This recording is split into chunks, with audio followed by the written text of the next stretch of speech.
Hey guys, thank you so much for tuning in. Today's episode is a really exciting one for me. I hope you enjoy it as much as I did. Don't forget to hit the subscribe button and the notification bell. It really does help out the channel so much. I hope you enjoy.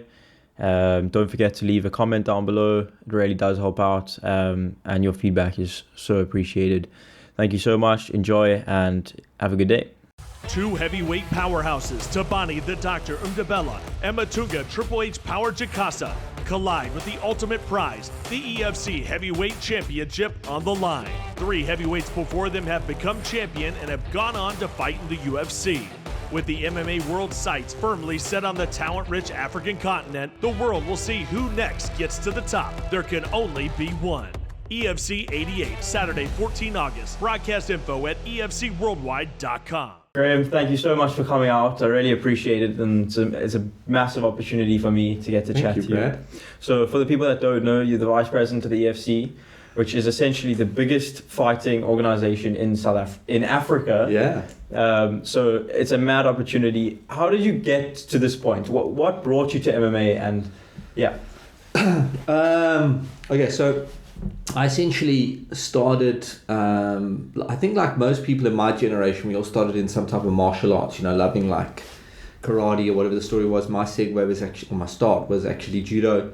My dad was a high-level judo guy in the UK, and when we came out here, I was really young, like I'm 10, 12 years younger than both of my older brothers, and they pushed me quite heavily to get involved in something. I hated judo. I was no good at it. I was completely crap. And then, I don't know why, but I picked up boxing at about 13, really enjoyed it, competed, and my brothers always pushed me, to stay in the actual sport. My first fight I ever had, I got completely mismatched. I was 14 years old. He was 21 from Ramsgate and beat the snot out of me.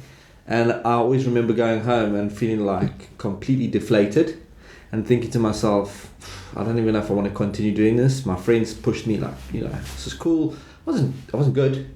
I was training with good guys and I just enjoyed it. So I think that's the moral there is, I stuck at it because I liked it.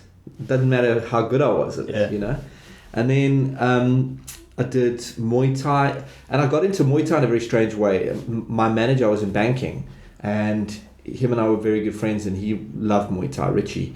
He said, look, come, we started doing it. I don't know if you, in Joburg, it's in Dimitri Balanais, he used to do a Greek guy out in the east of Joburg, Linksfield side. And then we eventually, by chance, my current business partner, Cairo, who was my friend at the time, we weren't in business together. He was doing Sexpo and a lot of expo type stuff. They're like fringe businesses. He bumped into Richard Kwan at a coffee shop, and the guy was wearing MMA gear, and we were enamored at the time. Like there was nothing here. Yeah. And he said, "Cool, can I train with you?" And Richie, Cairo was literally his first student. So started training with him at Neil Frank's gym, and loved it. It was a taekwondo gym that posed as like an MMA gym part time. So started training, did our thing, and it was right across from the Grand, and a lot of guys started to come there. Darren Daniel started to come there. Darren Thomas started to come there, a friend of ours, and Norman Vessel started to train there, but much later on. And I just remember this group of guys who loved training together, used to run around basically that area, Santon side, training and beating the crap out of each other and enjoying it. And then that gym moved to there wasn't Fight Fit, it was, I can't remember what he called it, it was something else. And then he anyway, he moved it to this underground area, and then the team just exploded, and I was effectively managing the team. Okay. Only because I trained some of the guys. So I was helping the guys train Muay Thai. I've been to Thailand with Richie and the guys, and I understood the dynamics of how to teach people. I enjoyed it. So I was actually training people at the time, very, very casually, part-time, like after work, after banking work, holding pads. Gareth McClellan was one of the first guys I was holding pads for. Darren Daniel used to hold pads for him. And then I started to manage the guys into fights. And Cairo approached me, and they were looking to get out of Sexpo, and they said, look, we want to put money into starting the UFC of Africa. And I said, I'm in. And I resigned from my job in banking, and I started matching fights. And I wasn't any good at it. It's like the same with the boxing story. You know, I just loved it, and I persisted at it. And there wasn't anything like what I was doing. So there's no template. I had to watch Joe Silva in the States.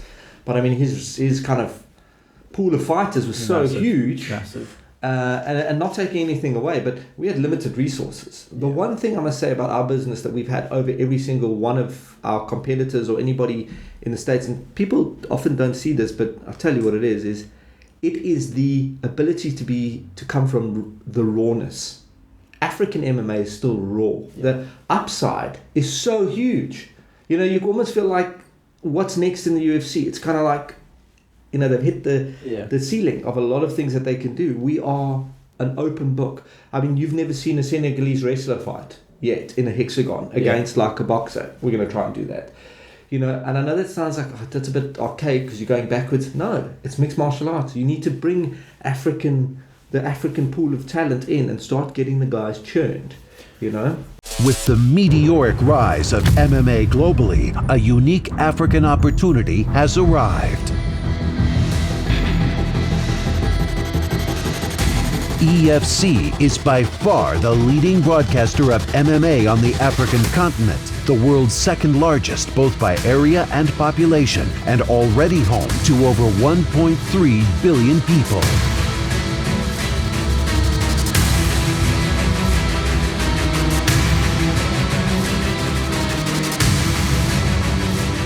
EFC has Africa covered, with more than 200 million Africans set to watch EFC on TV in 2020 on weekly primetime broadcasts.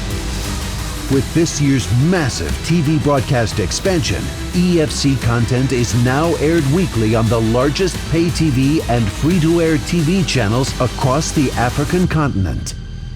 EFC is one of the most watched television properties in Africa. With complete flexibility over its production, EFC is able to provide unparalleled branding and messaging opportunities.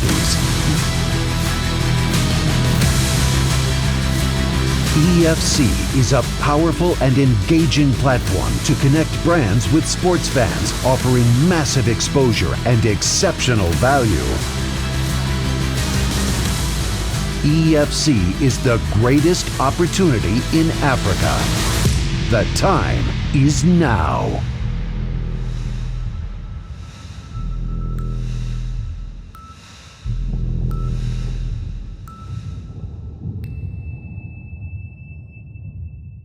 Well, I mean, African talent is massive. I mean, you look at the UFC, they have 3 champions coming out of Africa. The talent pool in Africa is huge. I just think the infrastructure is not quite there, and that's where you guys come into play. It's almost that middle party in between the UFC and African fighters. So I wanted to ask you, how do you guys manage when you build a fighter up, they become your champion, and then they go off to the UFC? Now you've stuck with vacant spots. Yeah. How do you deal with that? So I think it's how you see it. I personally, after 12 years in this business, see it as an opportunity to grow new space, new guys into that space. You know, the business will always be around. People often like, you know, this is why the strength of the UFC is boxing promotions that inherently align themselves with a boxer. And then when that boxer goes on, that's why it's like alphabet soup, WBA, WBO, WBC. Nobody really like who's best. UFC have said, listen, we're not going to say that we've only got John Jones. We've got John Jones and his predecessor and his predecessor's predecessor. We've got everybody that's going to come through. All the new guys, all the prospects, all the best guys are going to be funneled through our business. And we see our businesses the same way, is when they go off to fight in the UFC, fantastic. They've done the job. They've gotten to the stage. We've gotten them there. We are building so many new guys in the background now. Not even in the background, just on our preliminary bouts. I've got, on any new card since post-COVID, we've got maybe 4 or 5 debutants, but I'm talking high-level amateurs. And people are like, oh, amateurs. You know, a guy to go 9-0 and then go into EFC when you see him, he's smoking guys at the pro level. It's incredible. So there's that element. And then there's the element of building new shows around building talent into the show. So we're launching a reality TV show now in the next couple of months that's going to take the average guy. Okay. It's a mixed bag. It's like there are people out there who genuinely believe that they are the next Conor McGregor but haven't gotten their shot. Yeah. And that's why African MMA and fighting is still so raw. We can take somebody like that. Maybe they show some potential. Maybe they're crap. And we go, you're not on, bud. Sorry. Or, sorry, ma'am, you're not on. But in this instance, we can say, okay, you've got what it takes. Let's take you up to the amateur level. In the amateur level, grow you, and then watch your journey. EFC 88 is coming up this weekend. It's really exciting. You guys got your heavyweight title fights. 206 can really just scrap. Yeah. How did that fight come together, and how do you recruit the guys? How do you put these fights together and that they actually hold, Yeah. Look, last fight card wasn't a good fight card for me. 87 was, peak COVID, stage 4 lockdown. Level? We're in 3 now. What was it? Level 4 lockdown. Probably, yeah, I think so. So level 4 lockdown. The protocols we had to do, you see on the back end, I'm doing most of the groundwork for setting up an event as well. So it's not just putting the fights together, and that takes a lot of time. It's very time consuming, and what gets lost is the attention to the athlete sometimes, and that's a fault in our business and something we're trying to remedy. But I genuinely believe the last fight card was flat. Every fight finished in the first round. There was nothing stand out. It was hard to give away performance bonuses because we were just like, So every fight card's different. And this EFC 88 card, there's less fights because a lot of them have fallen off because of COVID. This is the new world we're living in. It isn't like previously where I could dip into a pool and go, hey, Boyd, you're fighting that guy. Hey, this is the big name fights, and have whomever at our leisure to choose from. Guys are not training. Guys have got their own issues going on. It's a different world. So putting a fight card together is more stressful. It takes a lot more finesse. And 88 is kind of born out of that. It's a whittled down card, but really great fights, good fighters. The heavyweight title fight, like you mentioned, forget the world. Everyone's like, world champion. This is African champion. Yeah. These guys are not. They are scrappy. They love to throw down. I can't imagine it's going to the deck. Tabani Ndebele is actually a doctor. He's a very clever dude. Yeah. He's been jumping camps. He's left Clint Walters, who's a very good stand-up coach, to go to the Badat brothers, which is Novagen. So his jiu-jitsu is going to be on point.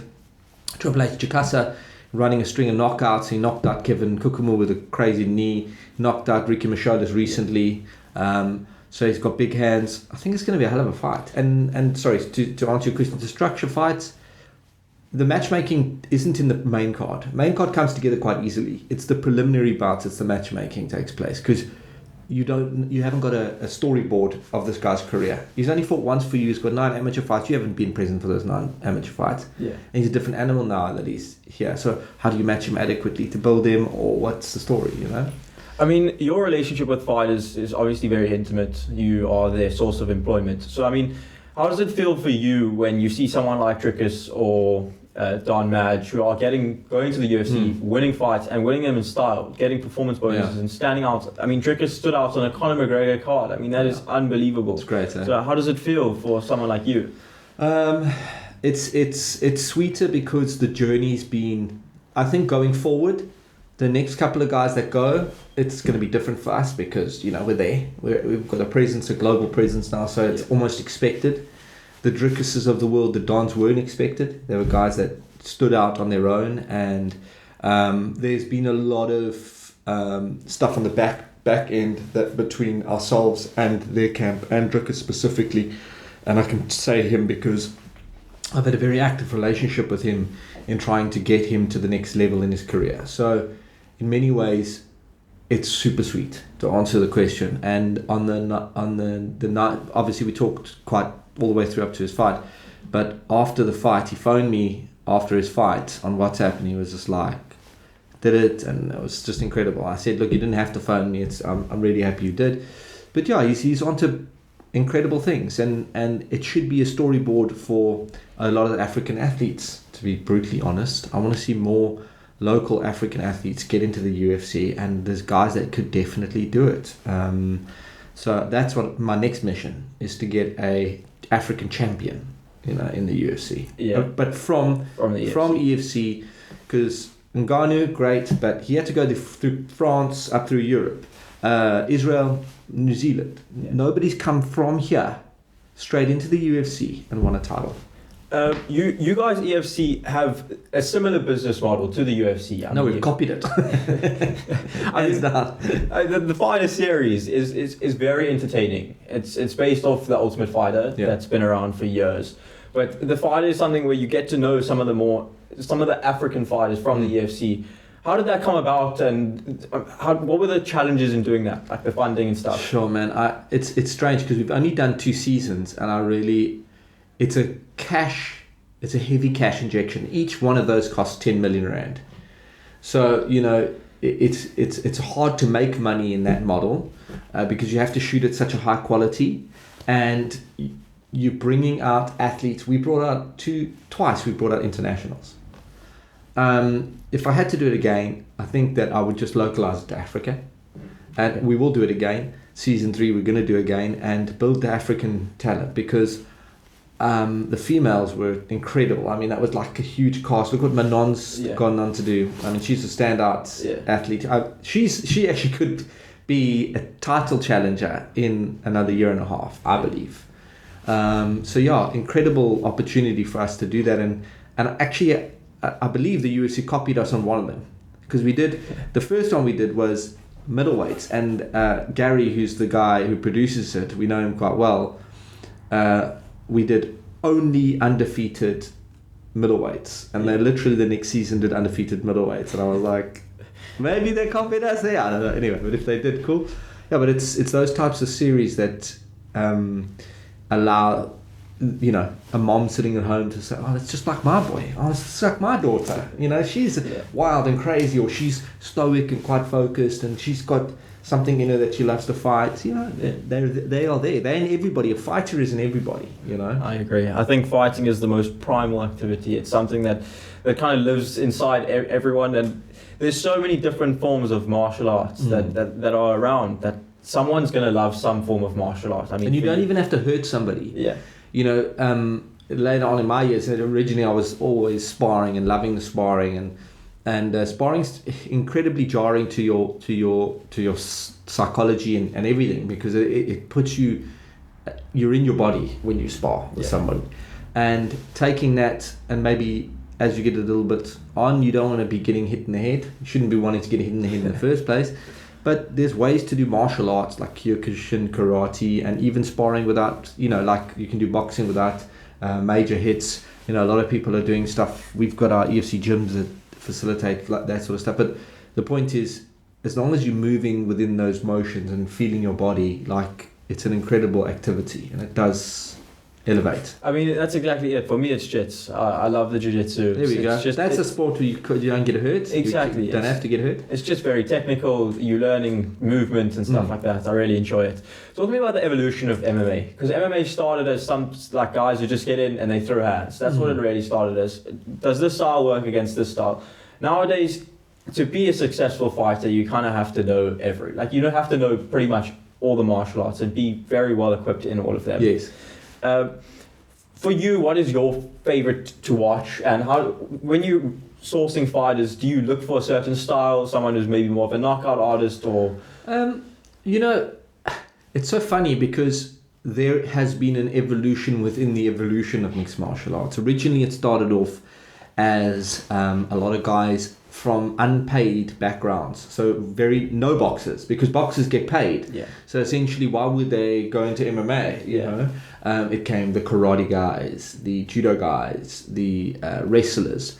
You did start to see kickboxers, those types of guys stepping into the hexagon or octagon at that stage with the UFC and the likes, fighting it out, and that then changed to being all-inclusive mixed martial arts. And then certain styles within just MMA, where you are heavily geared towards jiu-jitsu or good off your back, or those types of things. But now, I believe globally, we're not looking at fights that are stylistic in a very specific genre.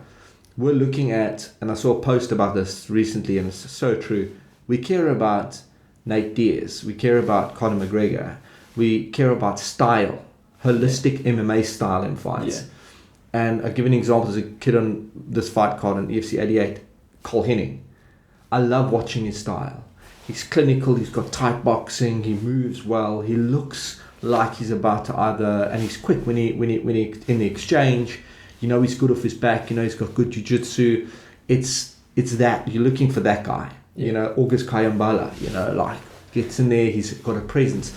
That's what we're watching, you know, you can put a steaming turd on TV, you know, and people will watch it. You know, the reality is it's got to be good. It's got to be good nowadays because people are sitting there and they've got so many other things to fill their time.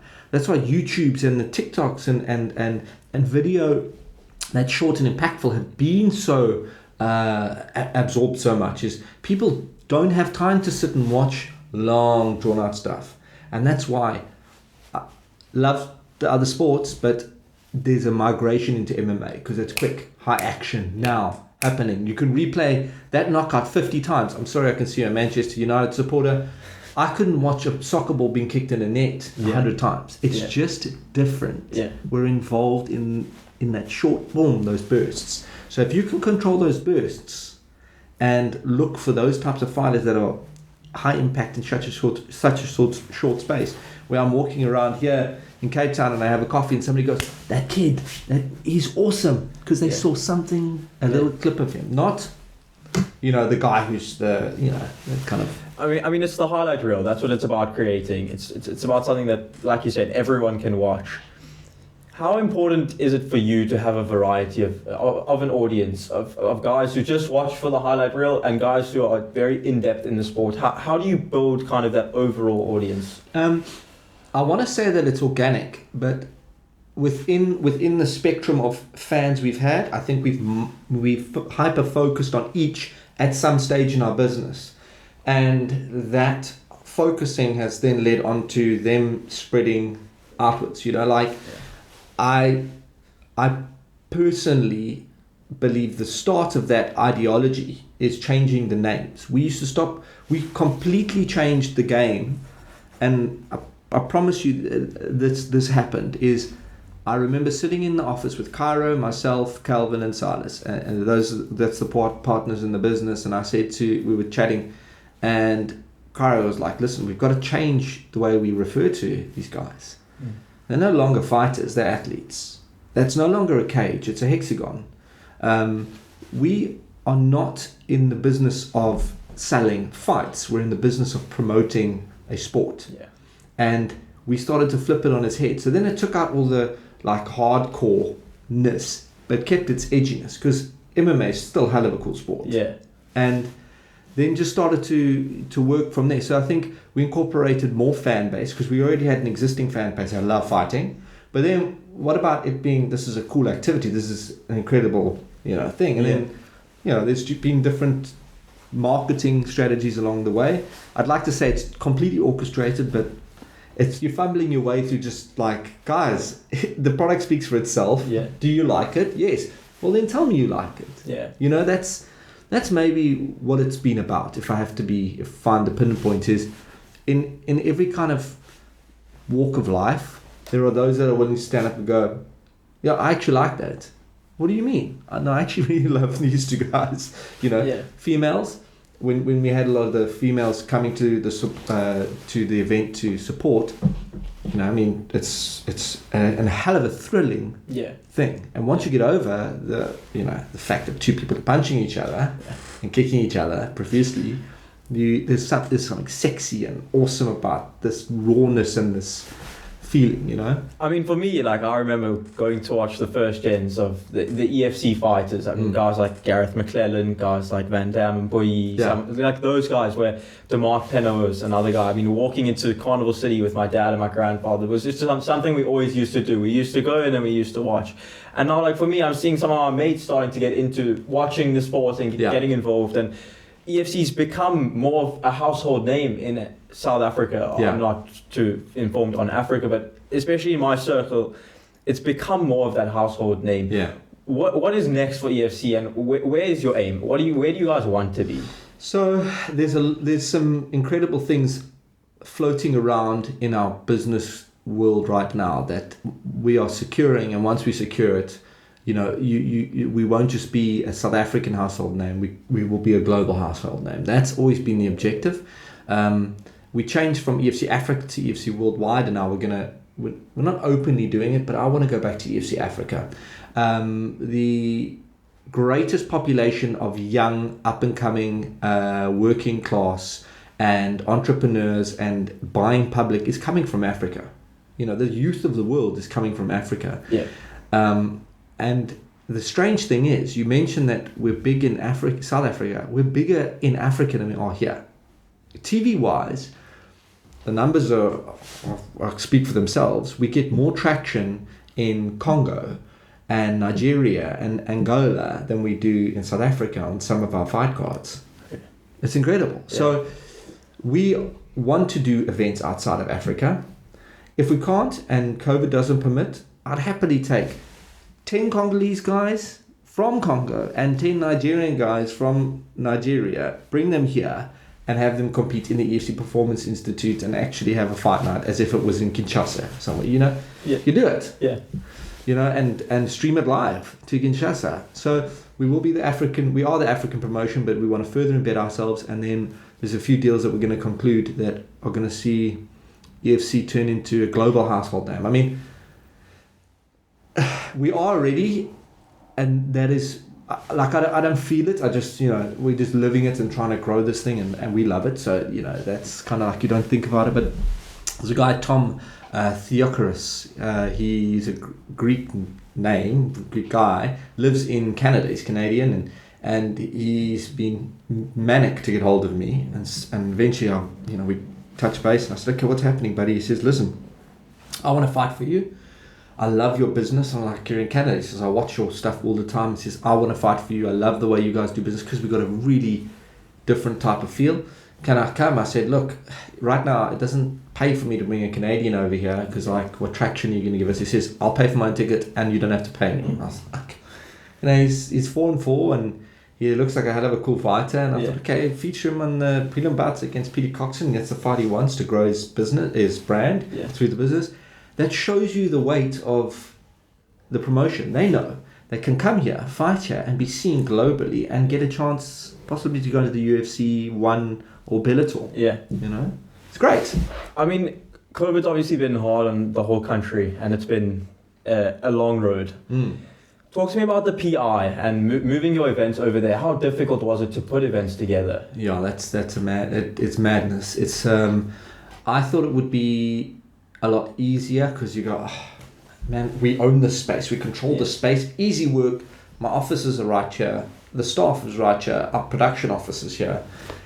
On those kind of points, absolutely, but it's it's just so different. It's intimate. I feel like it's a completely different fight night when you're there. I mean, it sucks because you guys can't see it, but for me, it's a completely different fight night. I don't know how it translates on TV for the fan, but I know that I'd say about 90% of our athletes, they might say, "Oh, I'm shy." The crowd drives them, man. You get one or two guys who are kind of like, I just do this because I love the sport. Very, very rarely. Like, they all have this ego bigger than the universe that they want to be the best in the world, and there's nothing better than hearing somebody scream for you in a fight. So moving it across, it's pros and cons.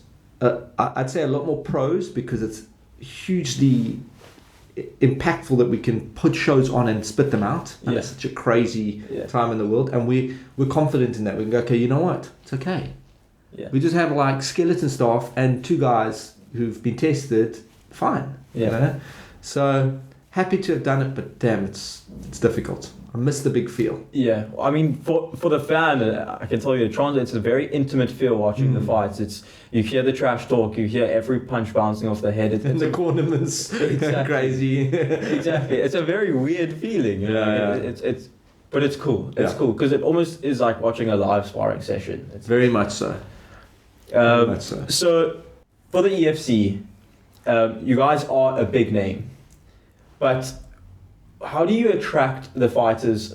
Someone like you said, this Greek guy. How do you get to the point where the fighters are like begging you to come to the EFC as the EFC is almost like the next stepping stone? Yeah, it hasn't been easy, but we've just proven the formula. In order to have something great, you have to consistently. You can't miss a day. It's like raising a kid. Yeah. You can't be an incredible father for 3 years of that child's life and then do a disappearing act and come back 16 years later and go, remember how awesome I was. You've got to consistently cultivate an ethos within the team, an ideology within the athletes, and live the brand. And not so much brand because it is very much a lifestyle. Mixed martial arts is not a hey I like it. You gotta like it. I've never seen a more entitled fan base in my life where if we do something and we mess up all the time, we get called out and we get crapped on and we get told we're crap at this and shunned and whatever. Great, I love that. Well, Pick and Pay doesn't get that, no other brand I know in South Africa gets hammered the way we get hammered, and I love it because it makes us change and makes us morph. But the growth of the business is always going to be based on good fights, good fans, and just keeping momentum going. So it's actually just about keeping the momentum going, keeping good fights on the card and having good vision. And don't stop. We have an idea in our brains of where this business should be. And it doesn't matter if there's COVID. It doesn't matter if there's no money in the coffers. We're still EFC. We still have to do it. It's like, you're still a king. You're still a king even though you don't have a kingdom sometimes. Yeah. Kingdom looks a bit shoddy. You gotta wear the crown and go. Say, guys, like, we have a bigger vision. We've got a lot more responsibility than most. Our athletes are they're not our employees. They're contracted to us. But a lot of them survive off being a part of this business. And it doesn't just mean that we're paying out of our pockets to them. It means that they get notoriety by being on TV, and then, like Ricky Macholis will tell you over and over again, he built his whole business of being an EFC athlete. Yeah. The notoriety behind it, And there's also, for a lot of people who do business with EFC athletes, there's an understanding that if we took the chance at this guy, there must be something there. Yeah. And we're getting better at that, at choosing really good people to do business with. Yeah, of course. I really enjoy the athletes that I sign now because there's a joint vision. A lot of guys, I make no bones about it, I've had issues. I've signed over 500 and 600 athletes, put on over 1,000, so I don't know how many fights, 1,800 fights or something crazy. The problem is that you can't like that many people. You can't get along with that many people. Yeah. I'm an asshole sometimes. They're assholes a lot of the time. But the point is we butt heads. Yeah. And out of that, I'm getting a slew of really great people that share the vision, that know that we're all in it to make EFC great. Yeah. And that's all I care about. If you have that vision, and then it doesn't matter. We'll grow you and we'll build you. So moving on from EFC just onto a little bit of like a different slate, talking about you, we all have our challenges, right? We all have that event in our life that makes us go, fuck, where do we go from now? How do you move past that and say, like, okay, I got this business to run, I need to get this to where it needs to be, I need to make it great? How do you get up every day and kind of do that and keep essentially motivation? That's a very difficult question. Because there's times when you aren't motivated. Yeah. You want to just say, fuck it. I don't want to do this. Yeah. And screw everyone and turn off your phone. And you look at the phone and, you're getting 10 calls and, it's okay to not answer them. And it's okay to go. But take a day. Take a moment. Take time. It's if you wake up every single day thinking that your life should be motivated, you're delusional. You can't be in that state. I mean, the state is actually you need to be more with yourself and in your own body than external and chasing this dream and feeding everybody. Feed yourself. Spend time with you. That's kind of spiritual, and I guess it's meant to be, because I think we're missing the whole point if we think that building businesses is everything. It's not. If I'm in a good state, I run my family like a champion. My family's in a great state. Everybody's just in a great harmony. My wife's like that. My family's like that. If I go and have the same psychology with my business and take moments and run the business as if I'm in a good state when I am in a good state, that's how you get there. So I don't know, I take a lot of time for me, because this is the most taxing thing you'll ever do with your life, is be accountable to so many people whose egos are all driving a business. And I'm personally not egotistical as much as, I hope I'm not, as much as I used to be, because I enjoy the fight game, and that's it. I mean, it's also a very public thing, like the EFC. It's broadcasted everywhere. Your name and your face is essentially known. It's similar to the podcast. What I say will be known and will be heard. How do you deal with public scrutiny? Like when someone says to you, like, Graeme, that was just not cool what you said, or like something like that. I try to speak on these sort of formats with truth. That's it. And if my truth is shit, sorry. What can I say? I mean, public scrutiny. Look. I'm making it sound all zen and easy. I mean, like, I've taken 10 years of it. So you do have processes of dealing with the flack of, you're not, and then you do the motivations of, at least I'm putting something out there and I'm living my dream. Bullshit. You got to understand something is the only thing that where you look for scrutiny and nonsense, you'll find it. So if you're looking for it, go for it. I mean, you'll find it everywhere. Facebook is a great example of this. Not too long ago, there was a guy on Facebook who used to berate us and say a lot of crap about us, and we could seek out those people easily. They stand out. The crap talkers, that sort of thing. Or you could seek out the positive people. Now, I'll tell you something. The positive people don't comment. They're watching going, I love what they do. They're not the guys going, you guys are awesome.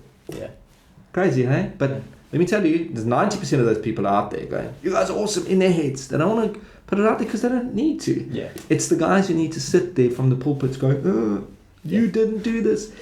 And I can go revert back to a million things I've said in my head. Well, how much money have you put into the business? One time that you put an hour of your life into this business hasn't happened. So, you're the master. You're doing your own thing. So you just, now I don't care because I'm truthful about what I say. And that's, even if I don't like somebody, I'll say I am a dickhead when it comes down to this. But at least I'm saying this. And if you don't like it, you can phone me and say, tell me how you feel. Okay. Graeme, I want to say a massive, massive, massive thank you for coming out. Buddy. I really appreciate it. It's an amazing opportunity. I'll definitely be in contact with you a lot more. And good luck for this weekend. I'm really excited to watch the fights, and I can't wait to see what you guys do. Thank you so much. I really good luck with your podcast, Brad. I hope you keep at it. Look at where everybody else started. They all started, just etching it out. And if you love it, and I can see you do, then you're gonna shoot the lights out. So keep going. Thank you so much. Pleasure, buddy. Sweet.